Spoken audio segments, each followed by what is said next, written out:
오늘 함께 나누실 하나님의 말씀은 빌레몬서 1장 8절에서 20절입니다. 찾으신 후에 저와 여러분이 한 절씩 교독하도록 하겠습니다. 빌립보서 1장 8절부터 시작하겠습니다. 이러므로 내가 그리스도 안에서 아주 담대하게 네게 마땅한 일로 명할 수도 있으나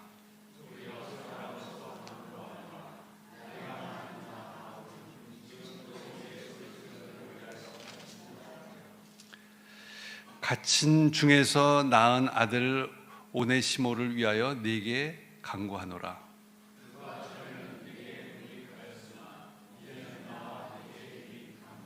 네게 그를 돌려보내니 그는 내 신복이라.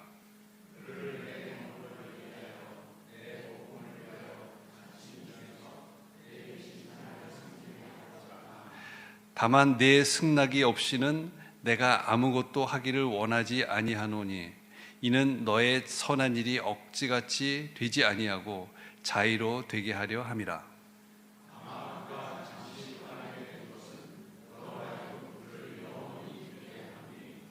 이후로는 종과 같이 대하지 아니하고 종 이상으로 곧 사랑받는 형제로 둘 자라.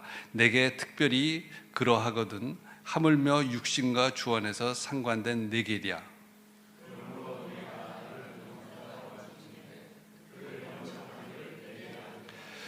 그가 만일 내게 불의를 하였거나 내게 빚진 것이 있으면 그것을 내 앞으로 계산하라.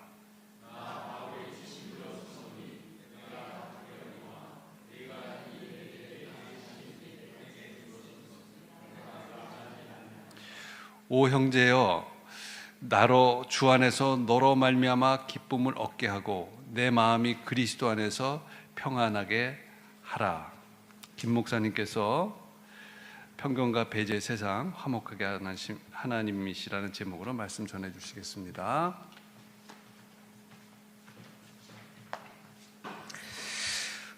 봄인데 봄 같으세요? 요즘 날씨는 예전에 저희들이 경험했던 때하고 참 많이 달라요. 그래서 날씨가 많이 따뜻하면 따뜻하네 하다가 또 어느 날 갑자기 추우면 추우네 하고 새로 적응해야 되는 시기인 것 같습니다. 제가 이제 여러 나라 살다가 한국에 돌아올 때마다 어릴 때 경험했던 한국이 아니에요. 그리고 매번 적응할 때 새로움도 느끼지만 불편함도 있어요. 이런 거죠. 20대, 10대 경험했던 한국하고 지금 50대 경험하는 한국이 왜 달라?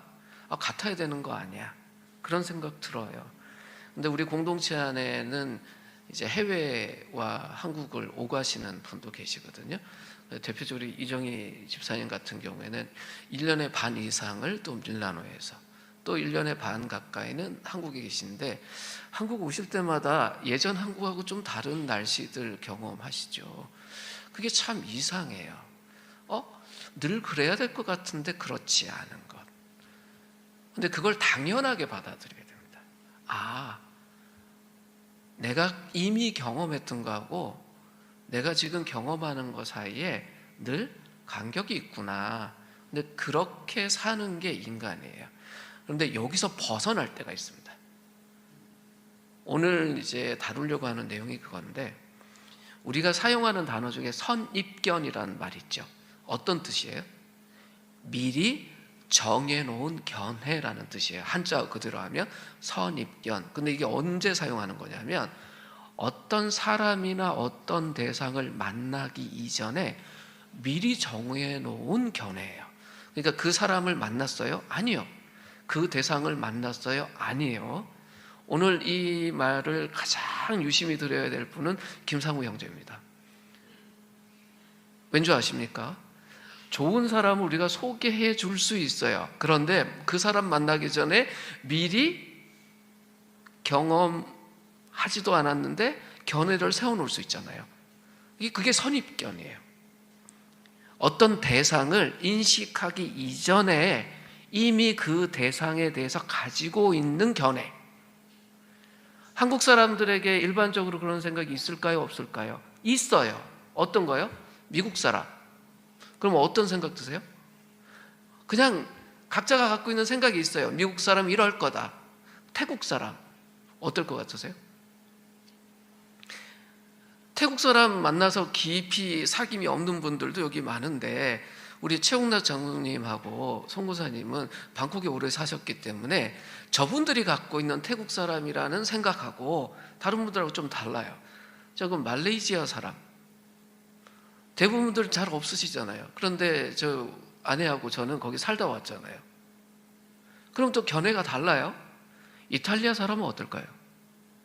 지금 밀라노에 사시고 계신 분들은 경험하고 있어서 느끼는 거하고 거기 이제 가끔 여행 가는 사람하고 한 번도 안 갔는데 이태리 사람, 특별히 밀라노 사람 하면 갖고 있는 게 뭐냐면 그냥 동네 돌아다니는 사람도 다 멋있을 것 같은 착각, 다들 그 화보에 나오는 사람처럼 멋있을 것 같은 생각, 직접 만나보지도 않았는데 미리 갖고 있는 생각, 그게 선입견이에요. 그런데 사람은 선입견 없이 새로운 대상을 못 만나요.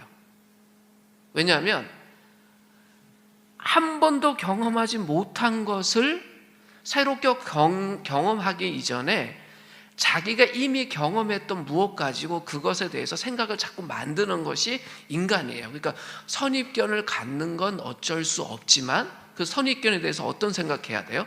틀릴 수도 있다. 만나서 고쳐야 된다. 고치는 거에 당연하다 생각하면 문제가 안 되는데 내가 갖고 있는 선입견이 있어요. 근데 그건 어쩌다가 생긴 거잖아요. 근데 실제 대상을 만나고 보니 내가 가지고 있는 선입견하고 실제 대상하고 간격이 있어요. 그럼 어떻게 될까요? 선입견을 내려놓고 아 이렇구나 하면 되는데 많은 경우 사람들이 어떻게 해요? 만나기 전에 내가 이렇게 생각하고 이렇게 정보를 갖고 있었는데 왜 이거랑 달라? 다르면 내가 가지고 있던 생각이나 정보를 내려놔야 되는데 어떻게 해요? 안 그래요.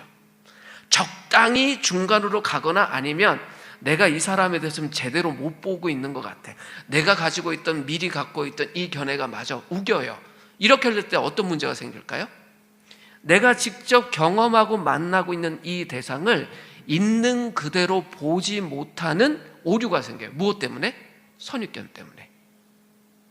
사람이 그래요. 아예 모르고 만나면 어때요? 관찰해요. 아 이런 사람이구나. 그런데 뭔가 정보가 좀 있었어요. 그럼 왜 저렇게 행동할까? 내가 알고 있는 정보랑 다르네? 선입견이라는 게 그렇게 부정적으로 작동할 수 있다는 거예요. 근데 편견이란 말도 있어요. 어떤 말입니까? 견해인데 조각의 견해란 뜻이에요. 그것이 딱 맞을 수도 있어요. 근데 전체가 아니잖아요. 작은 견해예요.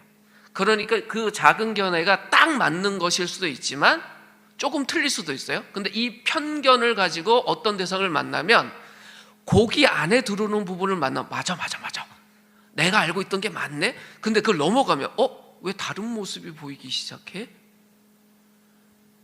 도움이 될 수도 있지만 진짜 그 대상이나 사람을 경험하는 데 있어서 방해되는 것들이 이런 선입견과 편견이에요. 그래서 우리는 늘 뭘 조심해야 돼요? 아, 내가 선입견을 따라가서는 안 되겠구나. 아, 편견에 갇혀서는 안 되겠구나. 오히려 직접 경험하는 이것을 소중하게 여겨야 되겠구나. 사람을 만날 때 우리가 이걸 굉장히 조심하고 다뤄야 됩니다. 근데 그걸 애쓰지 않으면 모든 사람이 어떻게 돼요? 선입견에 끌려가요. 그러니까 선입견에 끌려가는 분들 정죄하라는 뜻이 아니에요. 아, 사람이 당연히 그렇구나. 근데 우리가 그걸 뛰어넘어야 된다. 근데 여쭤볼게요. 보통의 사람이 선입견과 편견을 뛰어넘을 수 있을까요? 없을까요? 세상은 된다라고 말해요. 성경은 된다라고 할까요? 안 된다고 할까요? 안 된다라고 말해요. 인간의 한계가 자기가 갖고 있는 선입견과 편견을 넘지 못해요. 그러니까 우리가 재 아래 산다라는 표현 많이 쓰지 않습니까? 우리가 타락한 재 아래 산다. 그 재 아래 사는 특징 중에 하나가 뭐냐면 사람들이 자신의 편견과 선입견을 따라 산다라는 말이에요. 그래서 성경이 믿음이 좋은 사람, 그러니까 하나님을 믿게 되고 그 믿음의 주인이신 하나님을 닮아가는 사람, 그래서 참 믿음이 좋은 사람이구나라고 표현하는 사람들의 대부분이 어떤 사람이냐면 관계를 잘 맺는 사람들이에요. 그럼 어떻게 해서 그분들이 관계를 잘 맺게 됐나? 자신들이 갖고 있었던 선입견과 편견을 넘어선 사람이에요. 무엇으로요? 자기가 능력이 좋아서? 아니요. 복음으로. 사람이 바뀐다는 건 내 속에 있는 세상을 바라보는 이야기를 성경의 이야기로 갈아 끼는 거예요. 하나님이 우리에게 오셔서 어떻게 하셨어요? 안아줄 수 없는 사람을 안아주셨어요. 재덩어리인 사람을 안아주신 게 복음이잖아요. 하나님이 하실 수 없는 것이 뭡니까? 죄와 함께 하실 수 없는 거예요. 더러운 쓰레기 같은 인간을 하나님 안아주신 거예요. 그리스도의 십자가 보혈 때문에. 그 경험을 한 사람들이 뭘 느껴요? 저 하나님이, 저 깨끗하고 거룩한 저 하나님이 이 냄새나고 쓰레기 같은 나를 안아주셨네? 어떻게 이 일이 가능해? 아, 성경이 이 이야기를 하네? 그러면 나도 참 미안하고 할 수 없는 존재지만 나를 안아주신 그 아버지 나도 좀 안아야 되겠다.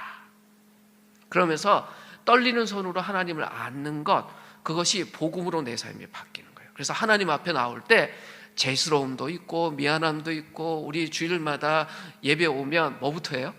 일주일 돌아보면서 참여하잖아요. 하나님, 제가 하나님의 아들이고 하나님의 딸인데 일주일 동안 살면서 어찌 보니 세상 사람들하고 거의 비슷하게 살고 어떤 면에서는 세상 사람보다 못하게 산 것 같은데, 그래도 하나님 지금 저희 안아주시니 저도 하나님 안습니다.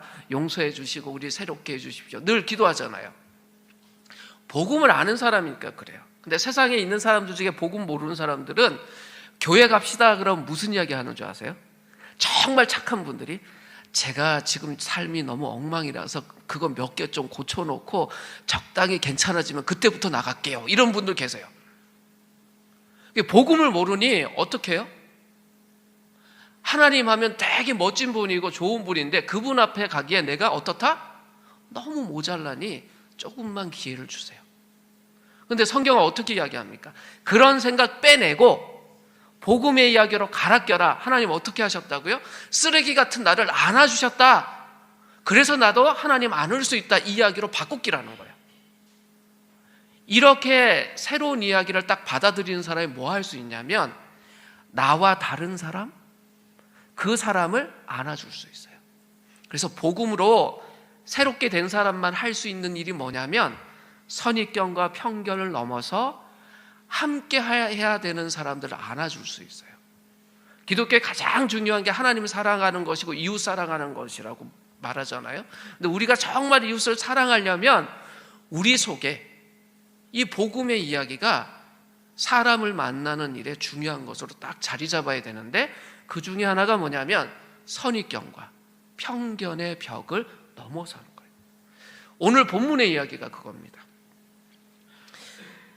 오네시모와 빌레몬이라는 사람이 믿음 안에서 나누었던 형제 사랑에 대한 이야기가 오늘 본문에 나오는 이야기예요.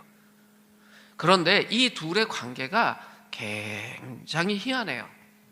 빌레몬은 어떤 사람이냐면 돈이 굉장히 많았던 부유한 부자였고 노예를 많이 가지고 거느리고 있던 지주였습니다. 돈 많은 거 잘못된 거 아닙니다. 굉장히 돈 많은 분이었어요.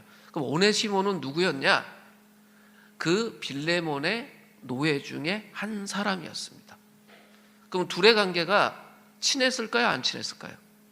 매일 얼굴 보는 사이니까 친숙하죠. 그러니까 긍정적인 관계였냐? 그건 둘째치고 잘 아는 사이였어요. 그런데 이 문제에 대해서 쓴 편지가 빌레몬서예요. 바울이 그 당시 노예제도라는 것이 로마 제국 안에 딱 있었잖아요. 그 사람이 사람을 자기 필요에 따라서 사용한다는 것이 성경적으로 보면 옳진 않잖아요. 왜냐하면 모든 사람이 동등하게 하나님의 형상으로 만들어졌다는 것이 창세기 딱 시작하는 부분에 있는데, 현실적으로는 뭐가 있었어요? 로마 제국 안에 노예제도가 있었거든요.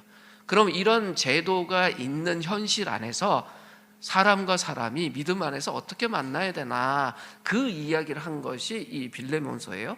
제일 앞부분 1절에서 3절 말씀을 한번 저희들 같이 한번 읽겠습니다. 천천히 읽겠습니다. 시작. 그리스도 예수를 위하여 갇힌 자 된 바울과 및 형제 디모데는 우리의 사랑을 받는 자요 동역자인 빌레몬과 자매 아비아와 우리와 함께 병사된 아키보와 내 집에 있는 교회에 편지하노니 하나님 우리 아버지와 주 예수 그리스도로부터 은혜와 평강이 너희에게 있을지어다. 이렇게 돼 있죠. 편지 보내는 분이 누구예요? 바울. 받는 분은 누굽니까? 빌레몬. 딱 정해져 있죠. 바울 개인이 빌레몬이라는 개인에게 보내는 굉장히 사적인 편지입니다. 성경 안에 빌레몬서가 있다는 게 좀 독특해요. 빌레몬서 안에는 공적인 내용이 하나도 없습니다. 길지도 않아요. 바울 사도가 사도로서 보낸 편지가 아니라 바울 개인이 자기가 가장 친근한 형제라고 여기는 빌레몬에게 보낸 사적인 편지예요. 그런데 그것이 성경 66권 안에 하나님 말씀으로 자리를 잡고 있어요. 우리는 빌레몬서가 왜 성경 안에 자리 잡고 있지라는 질문을 해야 됩니다. 굉장히 사적인 내용이에요. 우리가 하나님 말씀이라고 정경이라고 받아들이는 이 성경 안에 이 편지가 있는 건 하나님의 의도예요. 그럼 이 빌레몬서를 통해서 우리에게 도대체 하나님은 무슨 말을 하시고 싶은 걸까 질문해야 됩니다. 앞서 말했듯이 빌레몬은 골로새에 사는 부유한 헬라인 지주였습니다. 바울이 골로새에서 사역하는 동안 그때 예수님을 만나고 회심한 사람이에요. 원래 예수님 아는 사람이었어요? 아니요. 근데 바울 사도 덕분에 복음을 만나고 예수 믿게 되었어요. 그런데 이분의 회심이 작은 것이 아니었습니다. 바울이 그 지방 근처에서 사역하는 동안 이분이 그 복음의 은혜가 너무 감사해서 골로새에 교회를 세워요. 누가요? 빌레몬이. 그리고 교회 세우고 나서 그 공동체가 처음으로 예배드리기 시작한 곳이 어디냐면 이 빌레몬의 집이었어요. 헬라 사람이었습니다. 복음하고 상관없는 사람이었습니다. 근데 바울 때문에 예수님을 알게 되고 너무 좋아서 교회를 개척하고 자기 집에서 그 교회가 모이도록 시작한 사람. 그래서 그 자기 집에 모이는 그 교회에 오는 모든 형제자매들을 섬길 뿐만 아니라 골로새에 교회가 생겼으니 초대교회 당시에 나그네처럼 오가면서 전도하는 분들 되게 많았잖아요. 그러면 그 전도자들이 골로새에 왔을 때 어디에 왔을까요? 빌레몬 집에 와요. 근데 이 빌레몬이 그들을 어떻게 합니까? 자기가 부유한 사람이었잖아요. 자기의 그 부를 가지고 그 전도자들을 섬겼어요. 그럼 빌레몬 좋은 사람입니까? 나쁜 사람입니까? 정말 좋은 사람입니다. 이분의 삶을 하나로 표현하면 환대였어요. 자신이 하나님으로부터 은혜를 얻고 와, 나 같은 이런 이방인도 하나님이 구원해 주셨구나 이걸 알고 너무 기뻐서 그 다음부터 하는 일이 뭐냐면 자기가 할 수 있는 대로 하나님의 사람들을 환대하는 것이었어요. 그들 중에는 유대인들도 있었을 거예요. 예전에는 함께 못했겠죠. 이분은 헬라인이니까. 그런데 이제는 그들도 다 형제자매예요. 그분들이 와서 필요한 것들을 공급해주고 살면서 이분의 삶을 표현할 수 있는 하나, 이분은 형제자매를 정말 사랑하고 환대하는 사람이다. 이것이 이 빌레몬의 특징이었어요. 마치 우리 교회 같아요. 우리 공동체가 작지만 우리 공동체의 장점이 뭐예요? 사람들이 밝고 사람들을 좋아한다는 거잖아요. 그 환대하는 거예요. 그 우리 같아요. 그 사람들이 오면 어떻게 해요? 방도 내어주고 음식도 내어주고 그런데 그때 억지로 하는 것이 아니라 정말 기쁨으로 하는 거예요. 뭐 가끔 여기 여행 오시는 분들이 계셔서 여기 옆에 있는 호텔에서 계신 분들 중에 우리 교회 주일날 오시는 분들이 있잖아요. 그럼 우리 어떻게 합니까? 식사하고 가세요. 근데 이분은 정말 열심히 그렇게 했던 분이에요. 근데 이분이 왜 그렇게 했을까요? 생명부지 모르는 사람이에요. 근데 왜 그들을 그렇게 환대했을까요? 진짜 복음을 경험했기 때문에 그렇습니다. 하나님이 자기 자신을 어떤 존재로 보는 걸 아세요? 하나님의 형상으로 만들어진 하나님의 자녀로 여기는 걸 알아요. 예전에는 그냥 예수 이야기 하면 유대인들의 그냥 민족 종교처럼 생각했다. 진짜 복음을 알고 나니 그게 아니구나. 그러니 이분이 뭘 뛰어넘어요? 헬라인이란 한계를 뛰어넘어요. 그러니 같은 믿음 안에 있는 사람들을 어떻게 여깁니까? 나랑 똑같이 하나님의 자녀가 되고 다 귀한 사람들이야. 그 사람이 이스라엘 사람이든 이집트 사람이든 출신이 어떻든 자기 집을 건너가게 되면 어떻게 해요? 막 내주고 음식 대접하고 존중하고 내가 하나님의 사랑을 받듯이 저희도 하나님의 사랑을 받는 사람이다. 그러면서 멋있게 그렇게 신앙생활을 하고 있었습니다. 이러니 바울이 빌레몬을 볼 때 어떤 눈으로 볼까요? 자기 때문에 예수 믿게 된 사람이지만 너무 멋진 거예요. 그래서 표현을 어떻게 합니까? 사랑하는 내 친구요. 분명히 나이 차가 굉장히 많았거든요. 바울은 훨씬 나이가 많고 빌레몬은 젊은 사람이었어요. 그런데 뭐라 그래요? 사랑하는 내 친구요 동역자라고 말해요.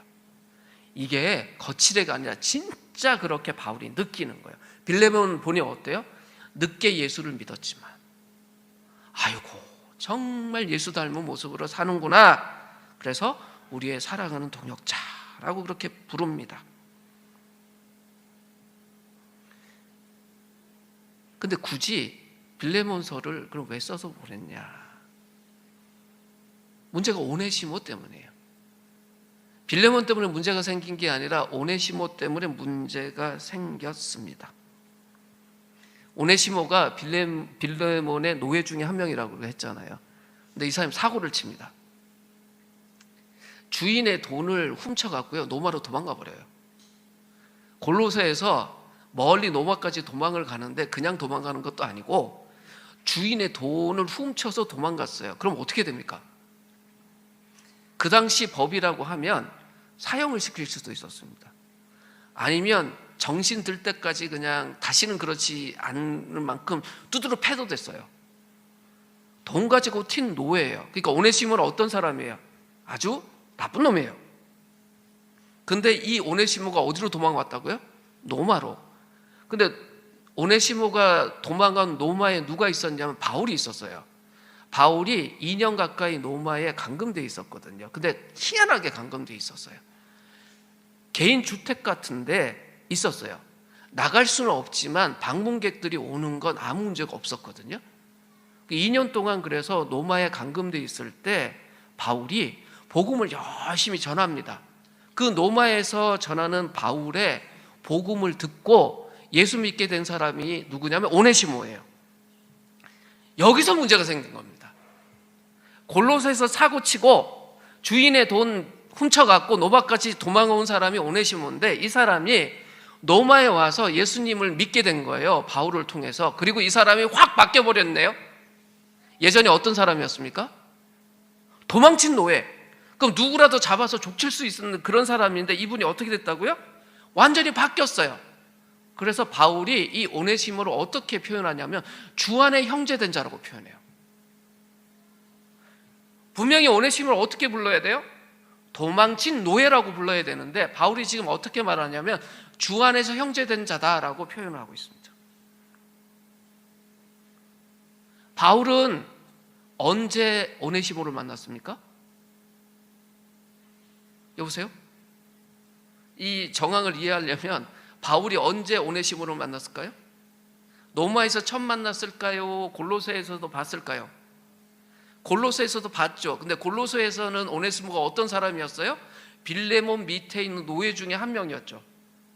그런데 로마에서 사역하는 동안 보니 도망온 노예가 있어요. 그리고는 자기 밑에 와서 지금 복음을 듣고 변화되는 걸 쭉 관찰해 보니 진짜 변했어요. 바울의 심정이 어땠을까요? 누가 자꾸 생각났을까요? 내 사랑하는 친구요, 나의 사랑하는 동역자요 하는 빌레몬이 생각나겠죠. 그래서 이 편지를 쓰게 된 겁니다. 그런데 한번 생각해 보세요. 빌레몬 입장에서 오네시모는 어떤 사람입니까? 우리가 빌레몬이 돼보자고요. 우리가 신앙심 좋은 빌레몬이긴 하지만 오네시모만 생각해 봅시다. 어떤 사람입니까? 돈 갖고 튄 노예예요. 아우, 그냥 생각만 해도 분이 올라올 수 있는 사람이에요. 그런데 바울이 이 빌레몬에게 오네시모에 대한 특별한 개인적 부탁을 하는 것이 이 빌레몬서예요. 4절과 5절 말씀 한번 같이 읽겠습니다. 천천히 같이 읽겠습니다. 시작. 나는 기도할 때마다 그대를 기억하면서 언제나 나의 하나님께 감사를 드립니다. 나는 주 예수에 대한 그대의 믿음과 모든 성도에 대한 그대의 사랑에 관하여 듣고 있습니다. 이 말이 뭐냐면 바울이 빌레몬만 생각하면 너무 좋아서 이 빌레몬이 더 멋지게 살게 해달라고 늘 기도하는데 그 기도하면서 늘 뭘 생각한대요? 빌레몬이 하나님에 대한 믿음, 예수님에 대한 믿음이 정말 멋지다는 것과 함께하는 모든 사람들에 대해서 깊이 사랑한다는 걸 아는 거예요. 그러니 성경에서 우리에게 가르치는 가장 중요한 것, 하나님에 대한 사랑과 이웃에 대한 구체적인 사랑이 빌레몬의 삶에 넘쳐나고 있다는 걸 알고 있어요. 만약에 빌레몬이 이런 사람이 아니었다면 오네시모에 대한 이 특별한 부탁을 못했을 겁니다. 빌레몬처럼 사는 것이 우리에게 필요한 거예요. 그런데 아무리 그렇게 생각해도 빌레몬 개인을 생각하면 오네시모를 아무 문제 없는 것처럼 받아주라라고 말하는 것이 쉽지 않을 것 같아요. 그냥 도망친 노예도 아니고 돈 갖고 튄 노예인데 그 당시 분명히 노예제도가 있어서 탁 이렇게 틀이 있었잖아요. 근데 어떻게 이렇게 이야기할 수 있었을까? 오늘 이 말씀을 이해하려면 이것이 킵니다. 바울이 좀 너무 과한 권면을 하는 건 아닐까? 그냥 이럴 수 있잖아요. 너네 집에서 노예 살다가 도망 나온 오네시모가 다행히 지금 내 밑에 있다. 저라면 그랬을 것 같아요. 오네시모가 너네 집에서 갖고 튄 돈이 있다며 그거 내가 대신 갚아줄게, 용서해줘. 그리고 내가 여기 잘 데리고 있을게. 왜냐하면 빌레몬 입장에서 오네시모 얼굴만 보면 어떨까요? 열받잖아요. 적당히 그렇게 하지 않았을까 싶은데 지금 바울이 권면하는 건 뭐냐면 오네시모를 너에게 돌려보낼 테니 예전에 분명히 너의 노예였고 돈을 갖고 도망친 노예지만 이제는 그렇게 대하지 말고 종이 아니라 형제처럼 대해주라는 거예요. 가능하시겠어요?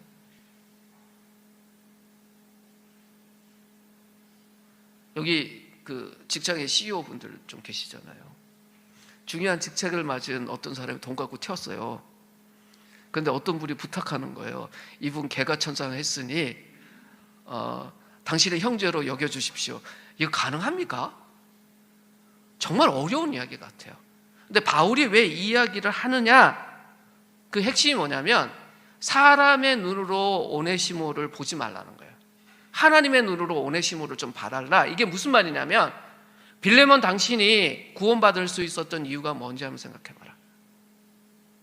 오네시모도 하나님의 눈에 당신하고 똑같은 사람이다. 이 말은 바울도 똑같은 심정인 거예요. 바울이 어떤 사람이었습니까? 예수님 핍박하던 사람이에요. 예수 믿는 사람들 잡아다 죽이던 사람이에요. 근데 그 사람을 하나님이 구원해 주시고 변화시켜 주셨잖아요. 그런 면에서 이야기하는 거예요. 빌레몬 당신이나 나나 오네시모나 하나님의 눈에서 보면 똑같은 사람이다. 그러니 우리가 이제 옛 모습들 내려놓고 뭐 하자? 형제로 서로 만나자. 쉬운 일입니까? 쉽지 않습니다.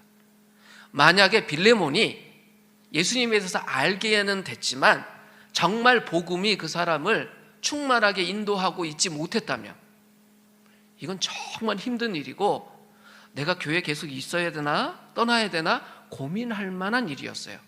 근데 바울의 눈에 빌레몬이 어떤 사람이었어요?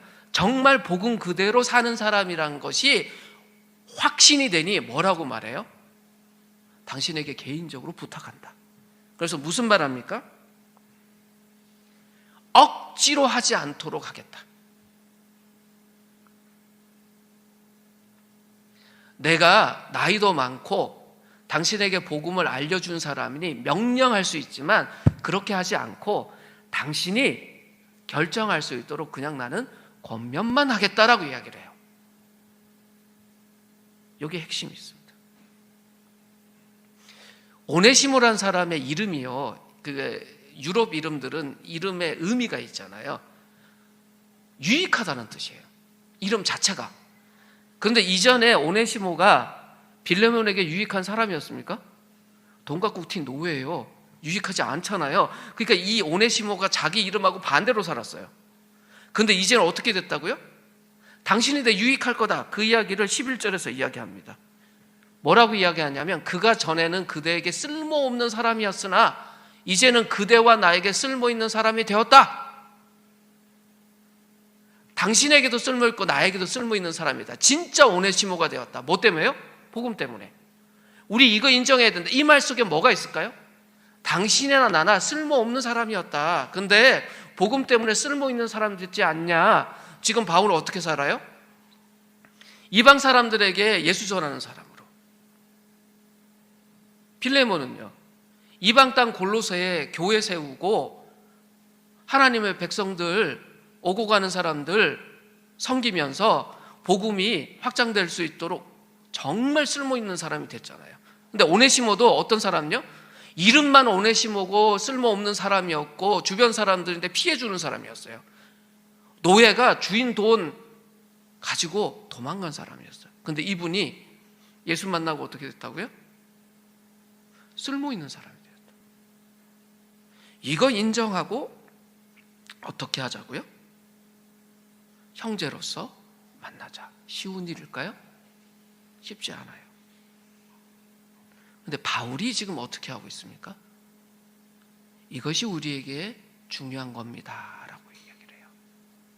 이 빌레몬서가 우리에게 던지는 메시지는 뭐냐면, 이 오네시모에 대해서 바울이 보였던 태도, 그리고 오네시모와의 문제를 해결해야 되는 빌레몬이라는 사람에게 보인 태도가 우리가 사람을 만날 때 기준이 되어야 된다는 거예요. 바울이 빌레몬에게 중요한 이야기를 합니다. 강압적으로 합니까? 아니에요. 8절 9절 말씀 다시 한번 읽겠습니다. 천천히 읽겠습니다. 그러므로 그리스도 안에서 나는 그대가 마땅히 해야 할 일을 아주 담대하게 명령할 수도 있지만 우리 사이의 사랑 때문에 오히려 그대에게 간청을 하려고 합니다. 우리 한빛 공동체에 속해 있는 분들은 저를 비롯해서 최소 50을 넘긴 분들이 많습니다.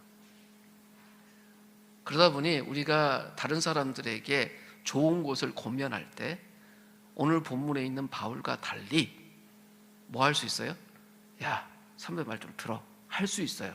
근데 바울 지금 어떻게 합니까? 바울이 참 말을 잘해요. 뭐라고 합니까? 그대가 마땅히 해야 할 일을 아주 담대하게 명령할 수도 있지만 그렇게 안 하겠대요. 뭘로 한대요? 우리 사이의 사랑 때문에 그대에게 뭐 한다고요? 간청한대요.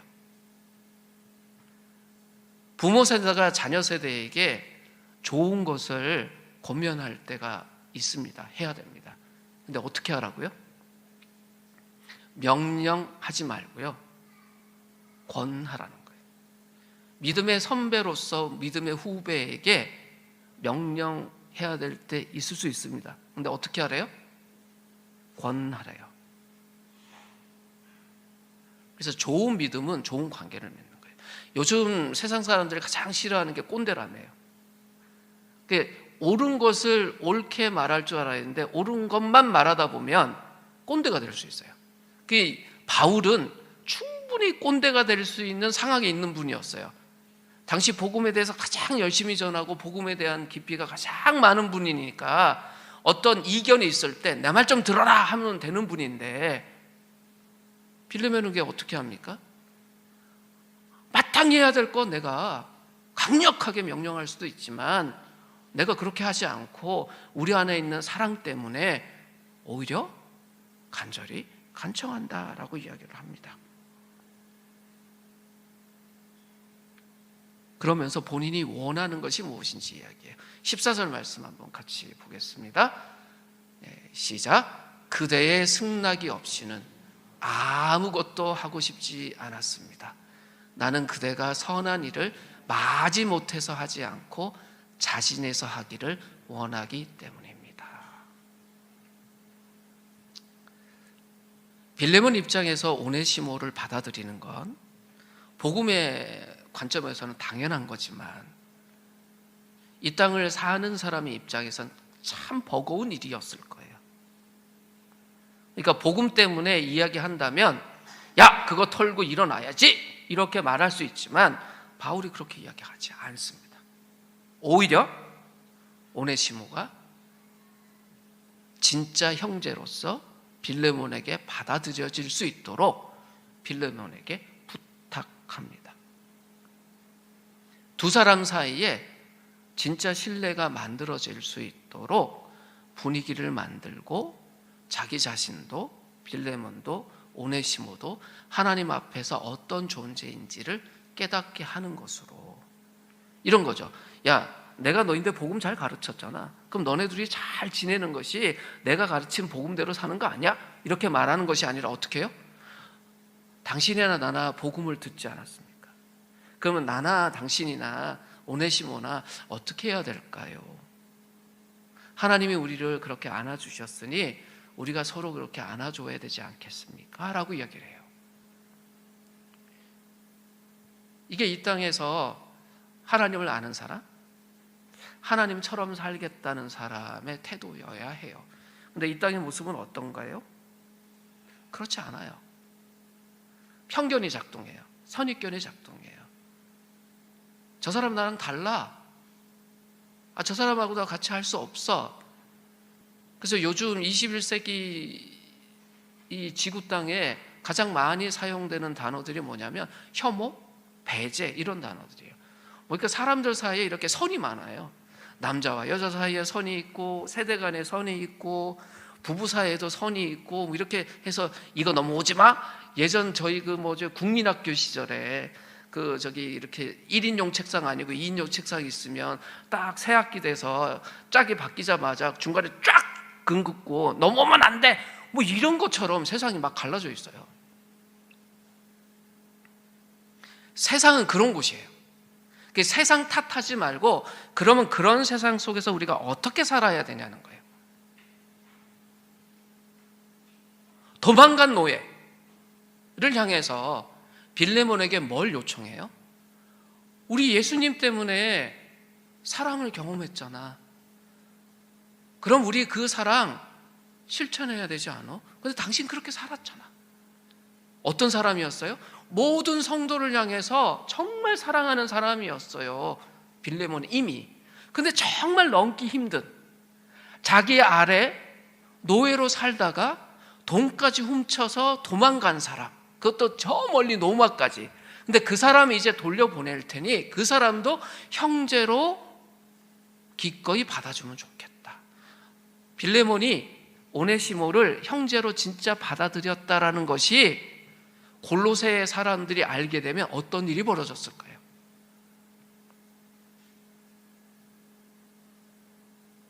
반대로 그렇게 멋지게 살던 이 빌레몬이 오네시모만은 안 돼요라고 했다면 어떻게 됐을까요? 우리 상상해 봐야 됩니다. 결론은 빌레몬이 오네시모를 받아들여요. 정말 사람이 자기 능력만 가지고 할 수 없는 그 일을 빌레몬이 했습니다. 뭐 때문에요? 복음 때문에. 21세기 이 땅에서도 빌레몬 같은 사람들을 세상은 기대해요. 뭐예요? 교회는 끊임없이 뭘 이야기하나요? 하나님이 이 세상을 사랑하신다. 그 사랑 앞으로 나와라. 그럼 어떤 사람이든 그 하나님의 사랑과 은혜 때문에 구원받을 수 있다는 이야기를 해요. 동시에 무슨 이야기를 합니까? 모든 사람을 사랑하는 그 그리스도의 사랑을 이야기해요. 근데 이 세상이 뭘 요청하냐면 그래, 교회 너네가 하는 말 맞는 말이다. 근데 맞는 소리만 하지 말고 그거 진짜 실천해줘. 그게 빌레몬이 되어달라는 거예요. 그러려면 우리가 매일 어떻게 살아야 될까요? 도망간 오네시모를 형제로 받아들이는 일을 해야 돼요. 쉬운 일일까요? 쉽지 않아요. 근데 그런 일들이 생길 때 세상이 변해요. 쉽지 않아요. 맨정신을 못해요. 그러니까 뭐 해야 될까요? 바울이 빌레몬을 위해서 뭐 했대요? 기도했대요. 하나님께 의지하고 하나님이 은혜 주시기를. 그래서 지금 이 땅에 정말 필요한 게 뭡니까? 이렇게 갈 길이 찢어진 이 세상에 하나님의 은혜를 따라 그 은혜로 사는 사람들이 필요해요. 그걸 우리가 하나님께 구해야죠. 우리가 그리스도 안에서 한 가족이구나. 예수님이 이 땅에서 모든 장벽을 무너뜨리셨구나. 예수님이 오셨던 1세기가 어땠습니까? 지금보다 훨씬 남성 우월주의가 가득한 세상이었는데 예수님이 여자분들하고 자주 만나고 그분들하고 허물 없이 식사했어요. 의도적으로 그렇게 하셨어요. 바울은 어떻습니까? 유대인 중에 유대인으로 태어나서 이방인들 세계 속에 들어가서 그들과 함께 교제하면서 복음을 나누고 식사하면서 그 틀을 다 깼습니다. 그 결과가 지금 이 세상을 만든 거예요. 서로가 서로를 사랑할 수 있는 세상. 그러면 지금 21세기에 한국에 사는 우리들이 어떻게 살아야 될까? 가족 안에 또 지인들 안에 무너져 있는 이 관계를 회복시키는 일. 그래서 오늘 제가 이런 표현을 썼습니다. 그리스도인이라는 사람은 세상에 담을 쌓는 사람이 아니라 다리 놓는 사람입니다. 이런저런 있는 담이 있으면 그 담을 무너뜨리고 다리 놓는 사람이 그리스도인이지, 있는 다리 끌어버리고 없는 벽 세우는 건 그리스도에 대해서 반대로 사는 거예요. 그래서 우리 속에 그런 각오를 해야 됩니다. 내 앞에 있는 어떤 장벽들이 있을 때 주님 무너뜨려 주십시오. 그게 높든 낮든, 그리고 간격이 좁든 넓든 거기에 다리를 놓게 해주십시오. 내가 그런 삶 살게 해주십시오라고 하는 것이 믿음을 가진 사람의 모습이라는 것입니다. 왜 이렇게 살아야 돼요? 그리스도가 그래요. 모든 장벽을 무너뜨리고 넘지 못한 간격을 다리가 되어주신 분이 그리스도라. 믿음이 좋은 사람이 어떤 사람이냐? 그런 사람이에요. 장벽을 허물고 다리를 놓는 사람. 이 시간에 넓은 거 생각하지 마시고요. 뭐 최근 한 주든 한 달이든 내가 사람들 안에 있는 관계 속에 경험할 수밖에 없었던 장벽이 무엇인가 한번 생각해 보세요.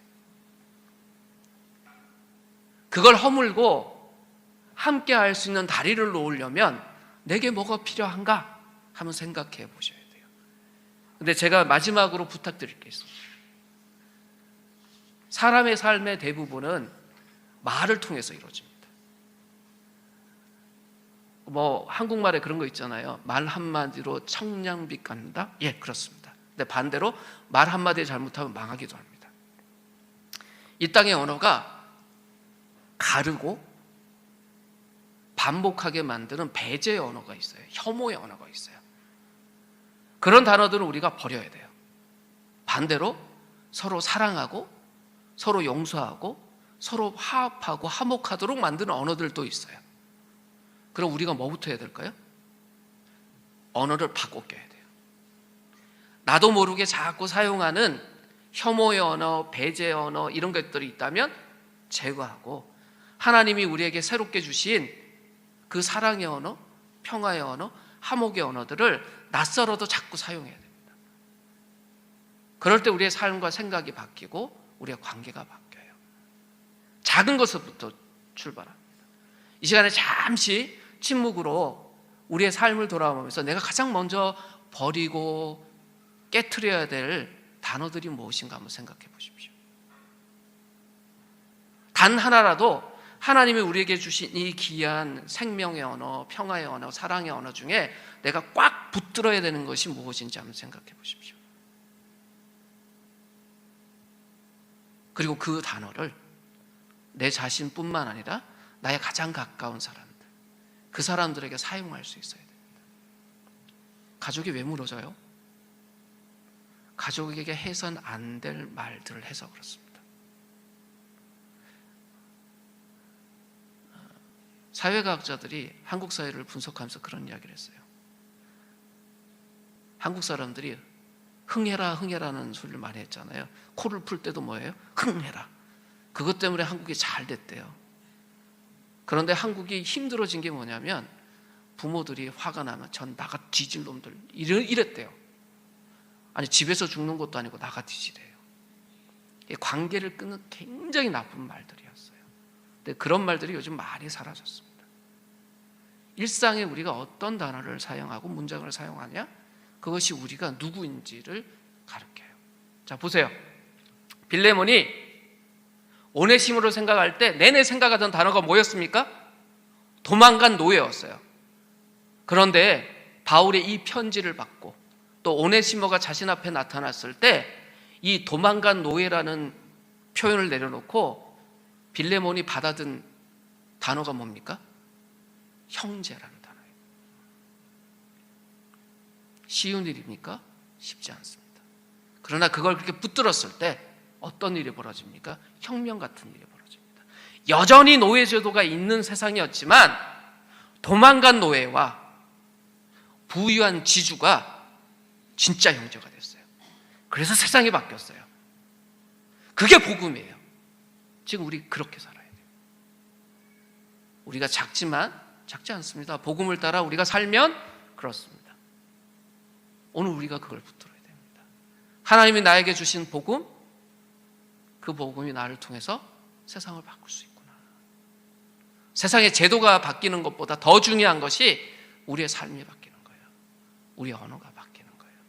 그거 생각하고 이 시간에 같이 기도할 때 우리가 버리고 내려놔야 될 단어들이 무엇인지 움켜잡고 실천하고 붙들어야 될 것이 무엇인지 생각하면서 이 시간에 함께 기도하도록 하겠습니다. 기도하겠습니다. 하나님 아버지, 오늘 우리와 함께 하시고 주님 우리에게 오셔서 우리를 붙들어 주소서. 당신의 귀한 우리를 이끌어 주시기를 바랍니다.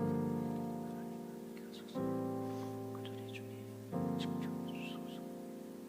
하나님 이 땅에 수많은 약들, 수많은 약들, 우리가 하나님 없이 지금 하나님 성도는 살아갈 수 있도록 해주소서. 하나님 우리의 오늘을 붙여주시고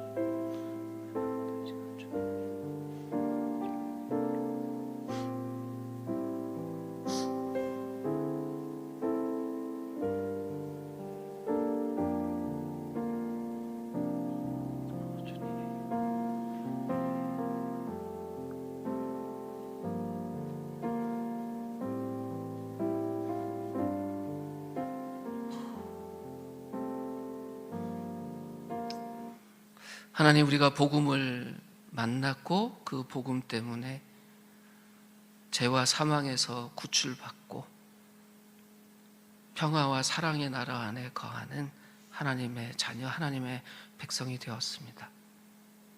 그 은혜를 우리가 늘 기억하고 누리며 살게 하시고 우리의 존재가, 우리의 언어가, 우리의 습관이 하나님 닮아갈 수 있게 하여 주시옵소서. 원치 않게 실수로 뱉어내는 우리의 말의 단어들 중에 혹 상대를 밀어내고